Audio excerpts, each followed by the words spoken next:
Today we're taking apart the brand new GMKtec M7 Ultra Mini PC. Before we start, prepare a small Phillips screwdriver and a pair of tweezers. Let's begin.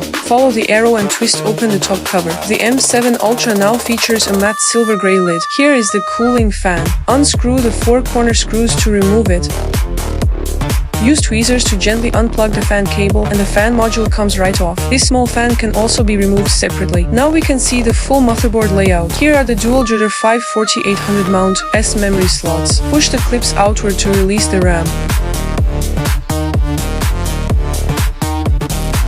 Next are the dual M.2 2280 PCIe SSD slots. Remove the side screw to take out the SSD. This is the Wi-Fi module. Use tweezers to remove the foam pad and the 2 antenna cables. Unscrew it to take out the Wi-Fi card. Remove the mounting plate and the RTC battery. The RTC battery is mainly used to preserve BIOS settings.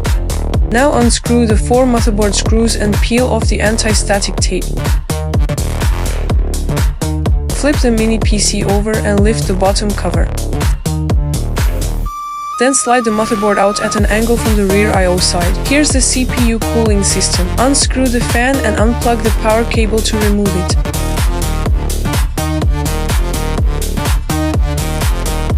Then unscrew the VC vapor chamber plate and lift out the entire cooling assembly. And here is the CPU.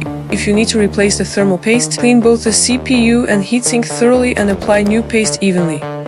For reassembly, keep these points in mind. Align the screw holes properly when installing the new vapor chamber to prevent thermal paste shifting.